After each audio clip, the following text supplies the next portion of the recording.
Etsy even worth it in April of 2025? Today, we're going to jump into my stats. I'm going to show you what my lowest order day for April was, what my highest order day for April was. I've been getting a lot of comments from subscribers. I also run an online community, and I've had members of the community expressing that maybe their results for April weren't quite what they had hoped they would be.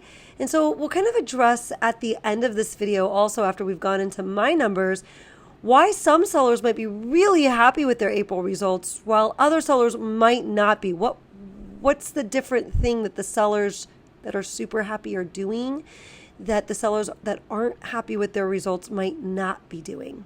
Now, you should know, before we jump into my results, this is my 4th year on Etsy. A year and a half into my Etsy journey, I was able to quit my 4th grade teaching job and go full time. My shop scaled big time with all of that time and attention I was putting on it. Now, I grew it to a place where I was making my teacher salary while still working as a teacher, but I scaled it to $160,000 profit in 1 year. In 1 calendar year, that was my profit after I quit my teaching job. But then I started my YouTube channel teaching everyone how I was doing that. Still needed my teacher fix after I quit my teaching job. And then I opened a membership last year, which really took a lot of my time that I was spending on my Etsy shop away from my listing. As a result, I listed a lot less. Some weeks I didn't list at all. And that meant fewer sales, because the really cool thing about Etsy is that as long as you're diligently listing, you have a chance to outsell other people all day long. There's always new trends popping up. Your items that start selling really well for you will continue making you money the following year many times, but they won't be your biggest sellers. It's the new on-trend items that will become your bigger sellers. And so if you aren't making new on-trend items, well, other people that are doing that will start getting some of those sales. And that is exactly what happened to me. Since I wasn't listing as much, I started selling less. With diverting my time away from my Etsy shop, I went from $160,000 profit in 1 year to last year $125,000 profit. And if I don't fix it, I'm going to wind up dropping down to probably around $70,000 profit this year. So I'm taking you along on this journey with me, and we're fixing this. And I'm sharing lots of behind the scenes info with you while we do it. So let's jump on and I'll show you how we're doing. Here we are on Etsy, and we're in my April stats for this year. You can see that I have just a little over 20,000 visits for the month. I have 370 orders. That's kind of where we're going to focus. My conversion rate is 1.8%, and my revenue is $15,825.07. Now, it's around 3 o'clock right now, so I will have probably by the end of the day more like 375, between 375 and 380 orders. So we'll see what happens. Hey guys, future Shauna here. It's the next morning, and I'm editing this video to get it ready to release on the channel this afternoon. And so I just wanted to give you the update that it wound up being for the month 387 orders. The afternoon went a little bit better than I predicted, so I'm happy with that. Okay, back to the video. Now, when I click over to orders, you're going to see that my lowest day was 3 orders. You'll see I had that here and here. So I had 2 days where I had just 3 orders, 4 orders here. And then I had a high of 42, ramping up with 29 and then up to 42. I feel like it's really worth pointing out that I had lows of 3 and that high of 42 because that is normal. And when I was starting my Etsy shop, I would go, I'd have lows of 0 and maybe highs of 6 or 7. And it'd be like one day that month that I had that high. When you continue listing very consistently, your high days will be much more even. You'll stay up there with the high days. I have not been listing consistently in my store, which is why you're seeing these really low days and these really high days. In the beginning, that first year or two, when you start to scale, you'll see that as you're rounding your shop out, or getting it stocked with enough items that people are going to want to buy at that time of year. That's what it means to get your shop rounded out. But because I have not been consistently listing and preparing for the seasons, mine are kind of all over the place too. The reason I ramped up to 29 and 42 is because I have been getting more consistent with my listings, and I have put probably around 30 to 40 unique last day of school or like end of school types of teacher designs in my shop. The day that I had 29 and then jumped to 42 orders, one of those listings really took off. Listings like that can really become group sales because you will have a number of teachers that want to wear it all together. You might even have a school that decides to wear that shirt all together. Yes, people do buy items just to wear once or to just wear it during that one day of the year. And teachers definitely do that. So I have put, again, somewhere between probably 35 to 45, I would say, designs in my shop for this specific niche at this point. The one that started to take off is one that I listed probably close to 2 months ago because I've been diligently getting these listings out every week in preparation for this. Now, I'm able to make sales in that niche a little earlier than someone else might be able to because I already rank there. I already have a sales momentum in the teacher niche. If you're looking for help with the teacher niche, I'll leave a resource that I created linked down below. If you pick it up by June 1st, you're going to be invited to a special session where we get to jump online and chat with each other. It comes complete with a video resource, has lots of sub-niches that I've made a lot of money in, and when to list for those sub-niches. In the teacher niche or even just the school niche, there's lots of positions that you could target at schools as well. I mention all of this because it's very, very normal to have one listing that's responsible for the majority of your sales, which definitely is true of my shop this month and is usually true in my shop. And if you're anything like me, I know over time I always worry like, oh no, but when this stops selling, because they're not going to keep buying it after all the schools have gotten out for summer. When this stops selling, then that's it. My shop is dead. No, it's not. As long as you are feeding the next wave of types of designs that people are going to be wanting to buy, you have to always be listing, thinking about, well, what are people going to be buying in 2-3 months from now? And you need to make sure that you're listing there. Also, it's quite normal, at least for me, that if I were just putting out a handful of designs for the last day of school, I probably wouldn't be making any money for the last day of school shirts. I've done several batches of designs. Whenever I design, I like to do 8, 10, even 15 unique designs in that one sitting. It might take me 2 or 3 days, but in that one kind of design session that's broken up over a couple of days, and work out my ideas in very, very different trendy ways. And I'll do this week after week, hitting that niche every week or every other week, depending on how dedicated I am to that particular niche or sub-niche. And so with this niche that got me those 29 orders that one day and 42 the following day, this is a niche I've been diligently working in. And it's okay that the 42 isn't every day ever since. It always goes like this, always goes like this. But if you keep listing, it'll usually go more like that. I hope that makes sense. I hope you could tell what I was doing with my hand there. All right, let's jump back on the computer.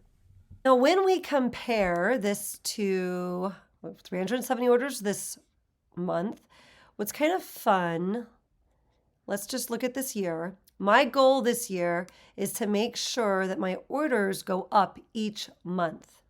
So I started January out pretty nice here. I was kind of on a high from the November and December orders at Christmas that I did prepare for.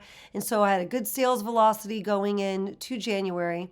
Having a good sales velocity makes it more likely for you to do well the following month. But I was not feeding my shop during November and December, so this putted out at some point. I dropped a bit in February because I didn't feed any back in November and December. When I wasn't listing in my shop, I was just surviving with my YouTube channel and my membership and fulfilling orders. I wasn't listing anything new. So as a result, you see that really come to fruition here. These are all mostly sales that I was getting from the year before, and then maybe toward the end of January I started to list. So maybe toward the end of February I may have, got to reap some of those benefits. But here we're on the incline, so that's good. So February, doing something right. I'm on the incline. March, 282. April, I continue to incline, and that's what I want to see this entire year. It's important to note that sometimes you won't see an incline, and it's not necessarily that you did something wrong, but this is important to look at. If you're trying to scale your shop, be very honest with yourself about what were the efforts that you put into your listing. How consistent were you? Did you skip weeks? Because if you want this to be a side hustle and you want to make a little something something from this, you could skip some weeks here and there. If you skip too many, you're probably not going to make much money doing this. But if this is something that you want to have the kind of results I've had, you're going to have to be very consistent, and you're going to have to list. You really can't skip weeks. You can't really just not list and expect to grow your shop week after week or month after month. So I'm always looking to put enough effort into my shop and list enough that the following month can grow. Etsy works on momentum. So if you keep listing and adding value to the market, I'll leave a series of videos that I've made. You're watching No Friend Left Behind. But I have another channel called Simply Shauna where I have a series of videos where I'm showing you how to add value to the market. If you're not sure how to add value to the market, I urge you to watch that series. It will change the game for you. It's a skill that's non-negotiable. You have to learn how to add value to the market, and you have to do it consistently if you really want to make money doing this. Now, Etsy works on momentum, so the more I sell, the more I'm likely to continue selling, as long as my listing momentum continues to feed that, so that Etsy has things to put in front of people so that they can buy them in that following month, in that following season, the kinds of things that people are looking for at that time. So it's really doing yourself a disservice if you start to gain momentum and then you stop listing. Of course, life happens. Obviously life has happened to me lately. So, but we just have to, recognize that if we're not listing regularly, all that momentum we're getting, we're not cashing in on it. So then that following month, we are going to dip most likely. Now, every June I dip, but that's because I'm heavily into the teacher niche. It does so beautifully in May, and then it dips a bit in June, and then it blows up in July and August. So as a result, my shop usually dips in June.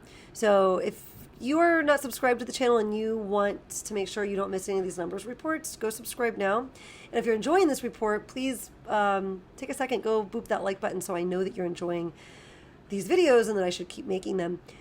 But mark my words, let's go, we are probably going to see me dip in June. So this can be normal depending on the niches that you're filling your shop with and what they do and how well-rounded your shop is. If you just make all Christmas items all year round, and you're probably going to make a killing during Christmas time, but you're obviously not going to make sales the rest of the year. So your other niches can, maybe aren't as obvious that that's what's happening. But if you're listing a lot of teacher items and family vacation items or family reunion items or graduation items, and bachelorette items is another one, then you're really filling your shop to see continued growth through the summer months, because these are the niches you'd need to feed. And if you drop the ball for maybe fall and Halloween and you didn't list as aggressively for that season, then it makes sense that your sales are going to decrease for that season. All right, so that gives us a look at this year. We got 370 for April, 282 for March, 222 for February, and 242 for January. Let's go and compare that to last year. I'm going to click this little toggle here. You'll see last year I was consistently higher. So I started with 463 orders, and then 536 orders compared to my 222 in February, and then 571 compared to my 282, and then 370 compared to my 682. So I'm literally going to take a picture of this chicken scratch that I just put on this piece of paper because I want to go list after I'm done with this video. And I have to get this video uploaded tomorrow. That is my responsibility to my No Friend Left Behind crew. So the video needs to get done, but I also need to list today. And so I'm not going to make a beautiful graphic. I'm just going to do this. Sorry, guys. So Okay, just follow me for a second. I just realized this as I was going over the numbers with you. So in January, I made 221 fewer orders this year than last year. With the exception of just January, the other months, I had a difference of 314, then a difference of 319, then a difference of 312. So that is how many fewer orders this year than last year. So I'm putting this out there right now with you to help hold me accountable and to give me like this little mini goal kind of. I want to see this number decrease, the difference from last year to this year. I'm going to be working to close that up so that by the end of this year, I'm caught up to last year's numbers. That's my personal goal. So I'm going to have to be as aggressive as it takes in my listing to make that happen. So we'll see as I regain my momentum this year and I continue to list regularly how quickly I can do that. Yeah, so I don't really have a lot of time to sit here and chat. I'm going to go list and I hope to see you in the next one. Don't forget to subscribe so that you don't miss it. And happy listing!